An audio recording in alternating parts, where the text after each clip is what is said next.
Vous avez entendu à l'instant le patron du Tour, ne cassez pas ce qui rassemble, taper sur ce qui nous lie n'est pas une erreur, c'est une faute. Les Verts sont-ils trop sectaires, monsieur ? Non, mais Christian Prudhomme, il défend son job, c'est normal, c'est le directeur du Tour. Et vous défendez le vôtre. Il répond à la critique. Maintenant, le Tour de France a une empreinte écologique énorme. C'est plus de 2300 voitures suiveuses qui s'étalent sur des dizaines de kilomètres, des gadgets inutiles made in China jetés à la population, des porte-clés, des confiseries qui se retrouvent dans la nature. Et vous n'entendez pas, en fait, ce que vous dit Christian Prudhomme, monsieur. C'est que cette course, elle fait partie de notre histoire, que tous ici, autour de cette table, je suis sûr que vous-même, monsieur, étant petit, vous avez un souvenir de Tour de France. C'est dans notre histoire collective. Et vous ramenez ça à des goodies made in Taiwan et des voitures qui polluent. Pourquoi ? Le Tour de France, c'est une très forte pollution atmosphérique, c'est une empreinte carbone. C'est le deuxième événement sportif le plus polluant du monde après les Jeux Olympiques.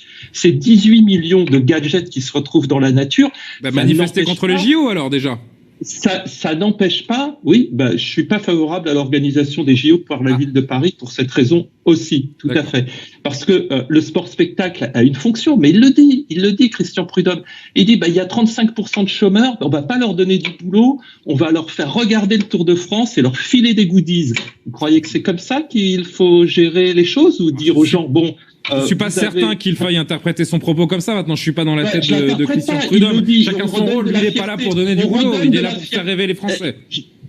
Julien Pasquet, écoutez-moi. Il est là pour faire rêver les Français. Donc, il les fait rêver. Il fait son job. Il leur file des gadgets inutiles. Il leur vend du spectacle. N'empêche qu'on leur donne pas de boulot en attendant. Bon. Et en attendant, ils restent calés devant leur télé à rêver à des exploits de type hyper dopé. Qui ne gagnent que parce qu'ils se font changer leur sang dans des cliniques, voire une autre forme de dopage qui n'est absolument pas détecté alors qu'il pourrait l'être très facilement, c'est les dopages mécaniques avec des moteurs, des micromoteurs cachés dans les cadres des vélos qui se détectent à la caméra infrarouge. Eh bien, monsieur Christian Prudhomme, il ferait mieux de faire son boulot et aller détecter ces dopages. Ça redonnerait peut-être une autre dimension à ce Tour de France qui est en bout de course. On en discute, Jacques Boutot, avec nos invités également en plateau. Vous restez avec nous. Vous avez bien raison, c'est un vrai sujet. Mais bien sûr, et vous restez avec nous. Florian Philippot.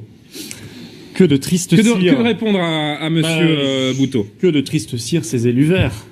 Mais je suis pas du tout surpris. Mais non, mais quand on veut, je ne suis pas surpris, monsieur, que vous ne puissiez pas comprendre. Sur les voies sur berge, on veut faire que du loisir. Mais je ne suis pas surpris. On sait faire la fête. Vous avez quelqu'un en face, monsieur Prudhomme, qui vous parle avec ses tripes, qui vous dit le Tour c'est notre pays. Ne cassez pas ce qui unit, ne cassez pas avec ses. Chacun son tour, monsieur Boutot. Chacun son tour, monsieur Boutot. Je comprends rien. Je vous ai écouté. Il vous dit ça. Il vous parle avec ses tripes, et je pense qu'il y a des dizaines de millions de Français qui ressentent exactement la même chose depuis leur enfance. Ils ont connu le Tour de France. Alors après qu'il y ait des progrès écologiques à faire, comme dans tous les secteurs de la vie, il y a des progrès écologiques à faire, des progrès environnementaux, on sera d'accord. Mais vous ne comprenez pas ça. Vous êtes en train de diaboliser un événement que les gens adorent. Moi, je pense fondamentalement, parce que ce qu'il y a de trop dans Tour de France, c'est France, monsieur. Je pense que c'est ça qui vous dérange. Je pense qu'en fait, vous êtes un groupe politique qui n'aime pas la France.